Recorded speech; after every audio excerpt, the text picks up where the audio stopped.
Hello viewers, welcome to Swarali audio stories. నేను మీ Swarali. You are my everything 18వ భాగంతో మళ్ళీ మీ ముందుకు వచ్చాను. ముందుగా సారీ గైస్, చాలా రోజులుగా మిమ్మల్ని వెయిట్ చేయించాను. ఇక మీదట రెగ్యులర్గా అప్డేట్ ఇవ్వడానికి ట్రై చేస్తాను. కొన్ని టెక్నికల్ ఇష్యూస్ వల్ల, కొంచెం రాసుకోవడం ఇబ్బంది అవడం వల్ల కాస్త గ్యాప్ వచ్చింది. ఇక లేట్ చేయకుండా మనం మన స్టోరీలోకి వెళ్ళిపోదాం. తన ఆఫీస్లోనే ఆరాధ్యకి అంత అవమానం జరుగుతుంది అని రిషి అస్సలు అనుకోలేదు. తను రావడం ఒక్క క్షణం ఆలస్యమైతే ఏం జరుగుండేదో ఊహించడానికి కూడా అతనికి చాలా భయంగా అనిపించింది. అదే సమయంలో కోపంతో అతని కళ్ళు ఎర్రబడ్డాయి. అతని పిడికిళ్ళు బిగుసుకున్నాయి. ఆరాధ్యని నెమ్మదిగా పట్టుకొని లేపి నిలబెట్టి ఆమెకేమైనా దెబ్బ తగిలిందేమో చూశాడు. అతను ఆమె చేయి పట్టుకోగానే ఆరాధ్య బాధగా అమ్మా అని అరవడంతో ఆమె చేతి వైపు పరీక్షగా చూశాడు రిషి. మౌనిక చేతిగోర్లు ఆరాధ్య చేతిలో దిగబడున్నాయి. లైట్ గా బ్లడ్ కూడా వస్తోంది. అది చూడగానే రిషి మరింత కోపంతో ఊగిపోయాడు. అతనిని అంత కోపంగా చూసిన ఆరాధ్య కూల్ చేయడానికి నాకేమీ కాలేదు, నేను బానే ఉన్నాను అని చెప్పాలని ట్రై చేసింది. కానీ రిషి ఆమె అన్న మాటలు అస్సలు పట్టించుకోలేదు. ఆరాధ్య చేతిని పట్టుకొని అందరి వైపు కోపంగా చూస్తూ ఎవరు చేశారు ఇదంతా? ఎవరు చేశారు ఈ పని? ఈ పని చేసింది ఎవరు అని గట్టిగా అరిచాడు రిషి. అతను అరిచిన అరుపు అక్కడ ఒక సింహ గర్జనలాగా వినిపించింది. ఒక్క క్షణం ఆరాధ్య కూడా ఉలిక్కిపడింది. భయంతో ఆమె కళ్ళు గట్టిగా మూసుకుంది. వాళ్ళు తనని నెట్టేటప్పుడు వెన్నులో కొంచెం వెనుకు పట్టినట్లుగా అనిపించి బాధతో నెమ్మదిగా అరిచింది ఆరాధ్య. ఆమె ముఖంలో ఆ బాధని రిషి అస్సలు చూడలేకపోయాడు. అతనికి అంతకంతకీ కోపం పెరిగిపోతోంది. తనను తాను కంట్రోల్ చేసుకుంటూ రిషి రిసెప్షనిస్ట్ వైపు తిరిగి అసలేం జరిగిందో నువ్వు చెప్పు అని కోపంగా అడిగాడు. అతను ఏదో చెప్పబోతూ ఉండగా మౌనిక అతనిని ఆపేసి, సార్, అదేదో చిన్న ఇష్యూ, అంత పెద్దగా మీరు పట్టించుకోవాల్సిన విషయం ఏం కాదు. అయినా తన గురించి మీరు ఇంతగా వర్రీ అవ్వాల్సిన అవసరం అసలు లేదు అంటూ ఏదోదో మాట్లాడడం మొదలుపెట్టింది మౌనిక. యూ జస్ట్ షడప్ అని కోపంగా అరిచాడు రిషి. అతని మాటలకి మౌనిక ఒక్కసారిగా ఉలిక్కిపడింది. అక్కడ అతని మాటలు రీసౌండ్లో వినిపించాయి. అందరూ ఒక్కసారి సైలెంట్ అయిపోయారు. ఎందుకంటే రిషిని అంత కోపంగా వాళ్ళెప్పుడూ ఇంతవరకు చూడలేదు. తర్వాత రిషి రిసెప్షనిస్ట్ వైపు తిరిగి, ఏం జరిగిందో చెప్పమంటున్నాను కదా, ముందు అసలు ఇక్కడ ఏం జరిగిందో చెప్పు అని బేస్ వాయిస్తో అడిగాడు. రిసెప్షనిస్ట్ కొంచెం ముందుకు వచ్చి తల వంచుకొని అక్కడ జరిగింది మొత్తం వివరంగా చెప్పాడు. అతను చెబుతున్నంతసేపు రిషి కళ్ళు గట్టిగా మూసుకొని ఉన్నాడు. ఒక్కొక్క మాట వింటున్న కొద్దీ రిషిలో బ్లడ్ బాయిల్ అవడం స్టార్ట్ అయింది. జస్ట్ కేవలం 15 మినిట్స్ మాత్రమే ఆరాధ్యని అక్కడ ఒంటరిగా వదిలిపెట్టి అతను వెళ్ళాడు. కానీ ఈలోపే ఇదంతా జరిగింది. ఆరాధ్య విషయంలో అతను ఎటువంటి ఛాన్స్ తీసుకోలేడు. ఆరాధ్య బాధపడుతుంది అన్న ఊహ కూడా అతను తట్టుకోలేకపోతున్నాడు. ఆరాధ్యని బాధ పెట్టిన వాళ్ళు ఎవరైనా సరే వాళ్ళని అతను అస్సలు క్షమించడు. రిసెప్షనిస్ట్ చెప్పింది వింటున్న రిషికి కోపం అంతకంతకు పెరిగిపోతోంది. రిషి వెనకనే నిలబడి ఉన్న హర్ష రిషి మనసులో ఏం ఆలోచిస్తున్నాడో కొంతవరకు అర్థం చేసుకోగలిగాడు. ఆ టైంలో రిషి చేతిలో గన్ లేదు, కానీ లేకుంటే ఈ పాటికి మౌనిక చచ్చిపోయి చాలాసేపు అయి ఉండేది. ఆమెతో పాటు శ్రీకర్ కూడా చచ్చి ఉండేవాడు. వాళ్ళిద్దరూ చచ్చి కింద పడిపోయి ఉండేవాళ్ళు. సమయానికి అతని చేతిలో గన్ లేకపోవడం వల్ల వాళ్ళిద్దరూ బతికి బయటపడ్డారు అని తనలో తనే అనుకున్నాడు హర్ష. వాళ్ళ పరిస్థితి ఆలోచిస్తూ ఉంటేనే హర్షకి ఒళ్ళంతా చెమటలు పట్టేశాయి. అంతలో మౌనిక కలుగజేసుకుని, రిషి సార్, అసలు ఒక్కసారి మేము చెప్పేది కూడా వినండి. అసలు ఇక్కడ జరిగింది ఏంటంటే తను మంచి అమ్మాయి కాదు, అందుకే మేము తనతో అలా బిహేవ్ చేశాము అని ఇంకా ఏదో చెప్పబోతున్నంతలోనే రిషి చెయ్యెత్తి ఆమెను మాట్లాడొద్దన్నట్టుగా ఆపేశాడు. మౌనిక భయంగా ఒక 2 అడుగులు వెనక్కి వేసి సైలెంట్గా నిలబడింది. సి మిస్ మౌనిక, నేను ఫైర్ చేసి చాలాసేపు అయింది, ఇక నువ్వు ఇక్కడి నుంచి వెళ్ళొచ్చు అని కోపంగా అన్నాడు రిషి. ఆ మాటకి అక్కడ మళ్ళీ అంతా సైలెన్స్ అయిపోయింది. ఆ ఆఫీస్లో ఎవరితోనూ మౌనిక సరిగా బిహేవ్ చేయదు. అందరితోటి ఆమెకి ఇష్యూస్ ఉన్నాయి. అందుకే ఆమెని ఎవరు సపోర్ట్ చేయడానికి కానీ, ఆమెకు అండగా నిలబడ్డానికి కానీ ఎవరు ముందుకు రాలేదు. అదీ కాక రిషిని ఎదిరించి మాట్లాడే ధైర్యం అక్కడ ఎవ్వరికీ లేదు. మౌనికకి ఒక్క క్షణం తను ఏం విన్నదో అర్థం కాలేదు. అర్థమైన మరుక్షణం ఇంత చిన్న విషయానికి అంత పెద్ద డెసిషన్ ఎందుకు తీసుకున్నాడు అతను అని ఆశ్చర్యంలో ఉండిపోయింది. ఆమె కళ్ల ముందే తను కట్టుకున్న మేడలన్నీ కూలిపోతున్నట్లుగా అనిపించాయి. ఎలాగైనా సరే రిషి జీవితంలోకి వెళ్ళాలి అనుకుంది. దానికోసం పర్ఫెక్ట్ గా ప్లాన్ చేసుకుంటోంది. రిషి లైఫ్ లో ఏ ఆడవాళ్లు లేరు అని ఆమెకి పక్కాగా తెలుసు. కానీ ఇప్పుడు ఈ ఆరాధ్య అతని లైఫ్ లోకి ఎలా వచ్చిందో, అసలు అతనికి ఆమె ఎప్పుడు అంత ఇంపార్టెంట్ అయిందో అన్నది ఆమెకి అస్సలు అర్థం కాలేదు. ఆమె అలా నిలబడి ఉండగానే మరోసారి రిషి వాయిస్ గర్జనలా వినిపించింది. హర్ష అని గట్టిగా అరిచాడు రిషి. ఎస్ బాస్ అంటూ పక్కనే ఉన్న హర్ష అతని ముందుకొచ్చి నిలబడ్డాడు. కాల్ ద డాక్టర్ ఫాస్ట్ అని చెప్పి ఆరాధ్యని తన 2 చేతుల్లో ఎత్తుకొని తన క్యాబిన్లోకి వెళ్లి ఆమెని అక్కడ ఉన్న సోఫాలో పడుకోబెట్టాడు రిషి. అక్కడ జరుగుతుందంతా చూసి స్టాఫ్ అందరూ నోరు తెరిచి నిలబడిపోయారు. ఆరాధ్య విషయంలో ఎవరైనా తప్పుగా ప్రవర్తిస్తే వాళ్ళ పరిస్థితి ఎంత దారుణంగా ఉంటుందో వాళ్ళకి లైవ్ ఎగ్జాంపుల్ కనిపించింది. ఇక మీదట వాళ్ళు ఎంత జాగ్రత్తగా ఉండాలో వాళ్ళకి ఒక మెసేజ్ వెళ్ళినట్లుగా అనిపించింది. వాళ్ళందరూ కూడా ఇక మీదట చాలా జాగ్రత్తగా ఉండాలి అని, ముఖ్యంగా ఆరాధ్య విషయంలో చాలా జాగ్రత్తగా ఉండాలని వాళ్ళ మనసులో వాళ్ళు అనుకున్నారు. ఇక మౌనిక ఇక్కడ జరిగేదంతా చూసి షాక్ లో నిలబడిపోయింది. ఆఫీస్ నుంచి తనను ఫైర్ చేస్తారు అని ఆమె అస్సలు ఎక్స్పెక్ట్ చేయలేదు. ఎలాగైనా సరే రిషిని పెళ్లి చేసుకోవాలనుకుంది. కానీ ఇప్పుడు ఇలా జరగడంతో ఆమెకి నిజంగానే షాక్ కొట్టినట్టుగా అనిపించింది. మరోవైపు అందరికంటే ఎక్కువగా ఆశ్చర్యపోయింది, అందరికంటే ఎక్కువగా షాక్ అయింది శ్రీకర్. అతనికి అసలు అక్కడ ఏం జరుగుతుందో గెస్ కూడా చేయలేకపోయాడు. ఆరాధ్యకి రిషి ఎలా పరిచయం, వాళ్ళిద్దరి మధ్య ఏ సంబంధం ఉందో కనీసం అతను ఊహించని కూడా ఊహించలేకపోయాడు. అతనికి పిచ్చెక్కినట్లుగా అనిపించింది. అంత పెద్ద బిలీనియర్ అయిన రిషి ఆరాధ్య విషయంలో ఎందుకు మరీ అంత సెన్సిటివ్ గా బిహేవ్ చేస్తున్నాడో అతనికి అస్సలు అర్థం కాలేదు. మౌనిక అలా ట్రాన్స్ లోనే తన క్యాబిన్ కి చేరుకుంది. ఆమె తన క్యాబిన్ కి వెళ్ళేటప్పటికి ఆమె బ్యాగ్స్ అన్ని కూడా ప్యాక్ చేసి ఉన్నాయి. రిషి తలుచుకుంటే తన పరిస్థితి నిమిషాల్లో రోడ్డు మీద పడుతుంది అన్న సంగతి అనుభవపూర్వకంగా ఆమెకు మరోసారి తెలిసొచ్చింది. అంతలో మౌనిక దగ్గరికి ఒక సెక్యూరిటీ గార్డ్ వచ్చి, మీకు సార్, మీకు మిస్ మౌనిక, మీకు రిషి సార్ కేవలం 5 నిమిషాలు మాత్రమే టైం ఇచ్చారు. ఈ 5 నిమిషాల్లోనే మీరు ఆఫీస్ బయట ఉండాలి. లేదంటే మీ లగేజ్ తో పాటు మిమ్మల్ని కూడా మేమే బయటికి విసిరేయాల్సి వస్తుంది. ఇక మీరే డెసిషన్ తీసుకోవాలి. ఎక్కువ లేట్ చేయకుండా ఉంటే మంచిది అన్నాడు ఆ సెక్యూరిటీ గార్డ్.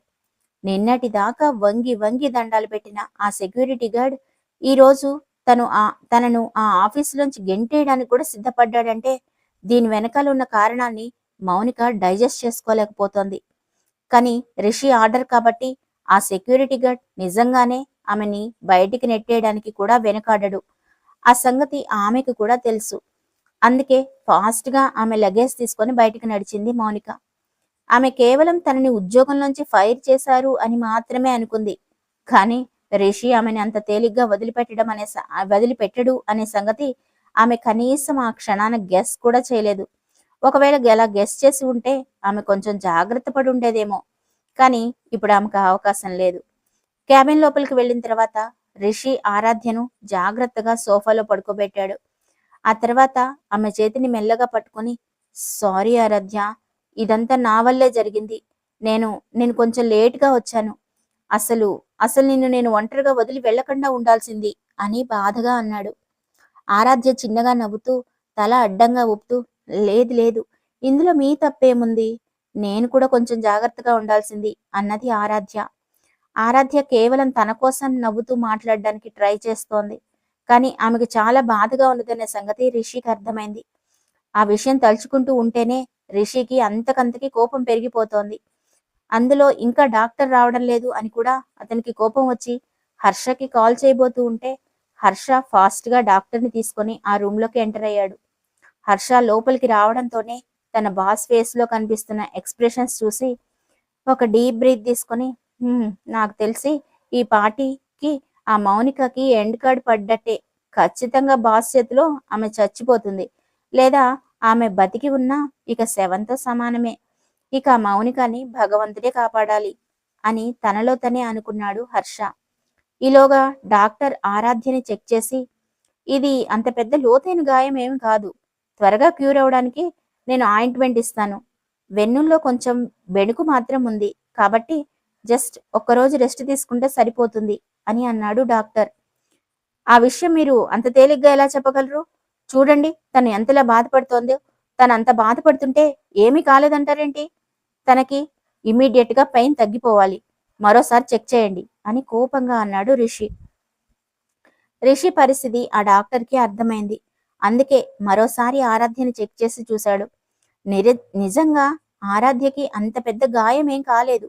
కానీ మళ్ళీ ఆ విషయం చెప్తే రిషి కోపం తెచ్చుకుంటాడు అన్న ఉద్దేశంతో డాక్టర్ ఆమెకి కొన్ని మందులు రాసి ఆమె గాయానికి చిన్న బ్యాండేజ్ వేసి తన చేతిలో ఉన్న ప్రిస్క్రిప్షన్ హర్షకి ఇస్తూ, ఈ మందులు వాడండి, వెంటనే తగ్గిపోతుంది అని చెప్పి అక్కడి నుంచి వెళ్ళిపోయాడు. హర్ష డాక్టర్ ఇద్దరూ అక్కడి నుంచి వెళ్ళిపోయిన తర్వాత రిషి ఆరాధ్య పక్కనే కూర్చున్నాడు. ఆమె తల కింద ఒక దిండు పెట్టి, నువ్వు కాసేపు రెస్ట్ తీసుకో, మనం కొద్దిసేపు ఆగి ఇంటికి వెళ్దాం, ఓకేనా అని అడిగాడు రిషి. ఆరాధ్య అలాగే అని తల ఊపి కళ్ళు మూసుకొని పడుకుంది. ఆ తర్వాత కొద్దిసేపట్లోనే ఆరాధ్య నెమ్మదిగా నిద్రలోకి జారుకుంది. ఆమె పూర్తిగా నిద్రపోయింది అని నిర్ధారించుకున్న తర్వాత రిషి అక్కడి నుంచి లేచి కిటికీ దగ్గరికి వెళ్లి నిలబడ్డాడు. తన మొబైల్ బయటకు తీసి ఒక నెంబర్కి డయల్ చేశాడు. ఒక్క రింగుకే అవతల వైపు ఉన్న వ్యక్తి ఫోన్ లిఫ్ట్ చేసి, హలో బాస్ చెప్పండి అన్నాడు. అతనే రాఖీ. నేను చెప్పిన పని ఎంతవరకు వచ్చింది రాఖీ అని బేస్ వాయిస్తో అడిగాడు రిషి. ఎస్ బాస్, కంప్లీట్ అయింది. తను ఇప్పుడు మన కస్టడీలోనే ఉంది. నేను కూడా అక్కడే ఉన్నాను. మీరు ఓకే అంటే నేను ఇప్పుడే ఆమెను టార్చర్ పెట్టడం స్టార్ట్ చేస్తాను అన్నాడు రాఖీ. రిషి గట్టిగా ఊపిరి తీసుకొని, వద్దు, ఇప్పుడే ఆమెనేమీ చెయ్యొద్దు. తనని నేనే వచ్చి తన సంగతి చూస్తాను. అప్పటిదాకా ఎవ్వరూ ఆమె జోలికి పోవద్దు. కనీసం ఆమెకి మంచినీళ్ళు కానీ తినడానికి కానీ ఏమీ ఇవ్వద్దు. నేను పర్సనల్గా ఆమె సంగతి చూస్తాను అన్నాడు రిషి. రిషి పర్సనల్గా ఒక వ్యక్తి మీద రివెంజ్ తీర్చుకోవాలి అనుకున్నాడు అంటే అవతల వ్యక్తి ఎంత పెద్ద తప్పు చేసుంటాడో రాఖీ ఊహించగలిగాడు. ఆ గదిలో కూర్చున్న ఆ అమ్మాయి వైపు చూసి, అంతగా బాస్కి కోపం తెప్పించే పని ఈమె ఏం చేసుంటుందో, బాస్ వస్తే గాని తెలియదు. ఖచ్చితంగా ఈ రోజు ఈ పని అయిపోయినట్లే అనుకున్నాడు రాఖీ. ఫోన్ పెట్టేసిన తర్వాత రిషి లోపలికి వచ్చి సోఫాలో నిద్రపోతున్న ఆరాధ్యను చూసి కొంచెం రిలాక్స్గా ఫీల్ అయ్యాడు. ఆ రోజు జరిగింది తలుచుకుంటూ ఉంటే రిషికి చాలా బాధగా అనిపించింది. తన మీద తనకే కోపం వచ్చింది. ఇదంతా ఆలోచిస్తూ ఉంటే రిసెప్షనిస్ట్ లోపలికి వచ్చి, సార్, మిస్టర్ శ్రీకర్ శర్మ మిమ్మల్ని కలవాలనుకుంటున్నారు అని చెప్పాడు. శ్రీకర్ పేరు వినగానే రెండు కళ్ళు కోపంతో ఏర్పెక్కాయి. శర్మ ఇండస్ట్రీస్లోని కొన్ని అగ్రిమెంట్స్ క్యాన్సిల్ చేసుకోవాలని అతను ఇప్పటికే నోటీసులు పంపించాడు. కానీ ఈరోజు శ్రీకర్ చేసిన దాని తర్వాత అతను శ్రీకర్ని అంత తేలిగ్గా వదిలిపెట్టాలి అనుకోలేదు. అందుకే ఒక నిర్ణయానికి వచ్చిన వాళ్ళలాగా ఒక డీప్ బ్రీత్ తీసుకొని అతనిని లోపలికి పంపించమని రిసెప్షనిస్ట్తో చెప్పాడు రిషి. ఆ తర్వాత రిషి ఆరాధ్య దగ్గరికి వెళ్ళి ఆమె మీద బ్లాంకెట్ కప్పి ఆమె తల మీద మెల్లగా చెయ్యి వేసి నిమురుతూ ఉండగా సరిగ్గా అదే సమయానికి శ్రీకర్ లోపలికి వచ్చాడు. రిషిని అలా చూసిన శ్రీకర్ అతని వైపు వెటకారంగా చూస్తూ, మిస్టర్ రిషివర్ధన్, మీకు ఆమె గురించి నిజం తెలియదనుకుంటా. ఆమె మీరు అనుకున్నట్లుగా అంత మంచిదేమీ కాదు. నిజం చెప్పాలి అంటే తను డబ్బు కోసం ఎంతకైనా దిగజారుతుంది. అలాంటి బజార్ మనిషికి మీరు దూరంగా ఉంటేనే మీకు, మీ కుటుంబానికి మంచిది, మీకు గౌరవం కూడా అని అన్నాడు శ్రీకర్. శ్రీకర్ మాటలు వింటున్నంతసేపు రిషి బ్లడ్ బాయిల్ అవుతోంది. అలా అవ్వడం తనకే తెలుస్తోంది. పిడికిళ్ళు బిగుసుకుంటున్నాయి, కళ్ళు ఎర్రగా మారిపోతున్నాయి. కానీ తన కోపాన్ని తనే అదుపులో పెట్టుకోవడానికి శాయశక్తులా ప్రయత్నం చేశాడు. తలుచుకుంటే అతను ఇప్పటికిప్పుడు శ్రీకర్ని నామరూపాలు లేకుండా చంపి పాతేయగలడు. కానీ ఇప్పుడు తన డెసిషన్ మార్చుకున్నాడు. నెమ్మది నెమ్మదిగా వాళ్ళు చేసిన తప్పులకి శిక్ష అనుభవించేలా చేయాలి అని నిర్ణయించుకున్నాడు రిషి. అందుకే అతనితో కూల్గా డీల్ చేయాలి అని మాత్రం అనుకున్నాడు. రిషి తన కోపాన్ని కంట్రోల్ చేసుకుంటూ శ్రీకర్తో, మిస్ మిస్టర్ శ్రీకర్ శర్మ, మీరు కొంచెం దూరంగా ఉంటే మంచిది. ఇది నా అడ్వైజ్ అనుకోండి. మనం ఇక్కడ బిజినెస్ కు సంబంధించిన విషయాల కోసం మాట్లాడడానికి మాత్రమే ఉన్నాం. కాబట్టి దాని గురించి మాత్రమే మాట్లాడుకుంటే మంచిది అని సాధ్యమైనంత కూల్గా అన్నాడు రిషి. ఓకే, పర్లేదు మిస్టర్ రిషివర్ధన్. నేను మీ వెల్విషర్గా మీకు ఒక సలహా ఇద్దాం అనుకున్నాను. అంతే. మనం ఇప్పుడు బిజినెస్ విషయాల గురించే మాట్లాడదాం అని అక్కడున్న చైర్లో రిషి పర్మిషన్ లేకుండానే కూర్చొని, నేను ఇప్పుడు మీ దగ్గరికి లోనావాలాలో ప్రాజెక్ట్ గురించి మాట్లాడడానికి వచ్చాను అని అన్నాడు శ్రీకర్. రిషి తన దగ్గరున్న ఫైళ్లలో ఒకదాన్ని తీసుకొని, ఆ విషయం గురించి మాట్లాడడానికి ఇంకేమీ లేదు, దానిని నేను ఎప్పుడో క్యాన్సిల్ చేశాను అన్నాడు. శ్రీకర్ తన కళ్ళు చిన్నగా చేసుకుని, అదే ఎందుకు అని అడగడానికి ఇక్కడికి వచ్చాను అని అన్నాడు. ప్రత్యేకమైన కారణం అంటూ ఏమీ లేదు అని రిషి నిర్లక్ష్యంగా అన్నాడు. శ్రీకర్ దీర్ఘంగా శ్వాస తీసుకొని, సరే, జూహు గార్డెన్ ప్రాజెక్ట్ గురించి ఏమిటి అని అడిగాడు. అది కూడా ఎప్పుడో క్యాన్సిల్ అయిపోయింది అని తన చేతిలో ఉన్న ఫైల్లో పేజీలను తిప్పుతూ నిర్లక్ష్యంగా అన్నాడు రిషి. శ్రీకర్ తన కోపాన్ని అదుపులో పెట్టుకొని, సరే, సిటీ ప్లాజా ప్రాజెక్ట్ గురించి మాట్లాడుకుందాం అన్నాడు. శ్రీకర్ వైపు చూడకుండానే రిషి, దాన్ని కూడా ఎప్పుడో క్యాన్సిల్ చేశాం అని అన్నాడు. శ్రీకర్ తన చేతిని టేబుల్ మీద కొట్టి, mister Rishivardhan, what do you mean? దీని అర్థం ఏంటి అని గట్టిగా అరిచాడు. రిషి నిద్రపోతున్న ఆరాధ్య వైపు చూసి, మిస్టర్ శర్మ, దయచేసి మెల్లగా మాట్లాడండి. తను అక్కడ నిద్రపోతోంది, కనిపించడం లేదా అని కోపంగా అన్నాడు. శ్రీకర్ ఆరాధ్య వైపు వేలు చూపిస్తూ, నువ్వు ఇదంతా దానికోసమే చేస్తున్నావా అని కోపంగా అడిగాడు. దానికోసం కాదు, ఆమె కోసం. మాట్లాడేటప్పుడు పదాలు జాగ్రత్తగా రానివ్వండి అని చెప్పి నెమ్మదిగా నవ్వి, ఇది బిజినెస్, ఈ బిజినెస్ నాది, నేను తీసుకునే డెసిషన్స్ లో ఎవ్వరూ జోక్యం చేసుకోలేరు అని అన్నాడు రిషి. శ్రీకర్ మరోసారి డెస్క్ మీద బలంగా కొట్టి, నాన్ సెన్స్ అని కోపంగా అన్నాడు. రిషి మరోసారి శ్రీకర్ వైపు సీరియస్ గా చూస్తూ, నువ్వు ఇంకొక్కసారి కనుక ఆరాధ్యని తన నిద్రకి భంగం కలిగించాలని ట్రై చేస్తే నువ్వు బతికున్నందుకు బాధపడకుండా నేను చూసుకుంటాను అని అన్నాడు రిషి. అతని మాటలు విన్న శ్రీకర్ ముఖంలో భయం కనిపించింది. రిషి ఎంత ప్రమాదకరమైన వ్యక్తో అతనికి తెలుసు కాబట్టి అతనితో సాధ్యమైనంత శాంతంగా మాట్లాడాలి అనుకున్నాడు శ్రీకర్. శ్రీకర్ ఫేస్ ఎక్స్ప్రెషన్స్ ని చూసి రిషి పెదవులపై చిన్న చిరునవ్వు కనిపించింది. ఇక నువ్వు చెప్పడానికి వచ్చింది అయిపోతే ఇక్కడి నుంచి వెళ్ళిపోవచ్చు అని ఫైల్స్ ని తిరిగి డెస్క్ మీద ఉంచాడు రిషి. శ్రీకర్ ఒక డీప్ బ్రీత్ తీసుకొని, మీరు ఇదంతా ఇలా ఎందుకు చేస్తున్నారు? అసలు మీరు ఇలా చేస్తే శర్మ ఇండస్ట్రీస్ కి చాలా నష్టం జరుగుతుంది అని అన్నాడు. It's not my problem.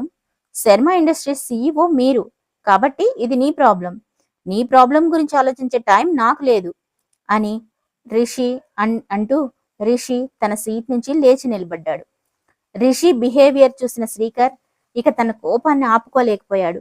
మరోసారి చేతులతో టేబుల్ మీద బలంగా కొట్టాడు. పెద్దగా శబ్దం రావడంతో ఆరాధ్య ఉలికి పడుతూ లేవడానికి ప్రయత్నించింది. కానీ ఆమె లేవడానికంటే ముందే రిషి ఆమె దగ్గరికి వచ్చి, ఏం కాలేదు, నేను ఇక్కడే ఉన్నాను, కొద్దిసేపు రెస్ట్ తీసుకో అని ఆమెతో చాలా ప్రేమగా చెప్పాడు రిషి. అలా మాట్లాడడంతో ఆరాధ్య తన వైపు చూసి తల ఊపి నెమ్మదిగా మళ్ళీ కళ్ళు మూసుకుంది. ఆరాధ్య మళ్ళీ నిద్రపోతోంది అని నిర్ధారించుకున్న తర్వాతనే రిషి లేచి శ్రీకర్ వైపు చూస్తూ ఇలా చెప్పడం స్టార్ట్ చేశాడు. నీకు ఒంట్లో బానే ఉందా? నీకు హెల్త్ బానే ఉందని నేను అనుకుంటున్నాను. తనని డిస్టర్బ్ చేయొద్దు అని, సౌండ్ చేయొద్దు అని నీకు చాలాసార్లు చెప్పాను, కానీ నువ్వు వినడానికి ఇష్టపడడం లేదు.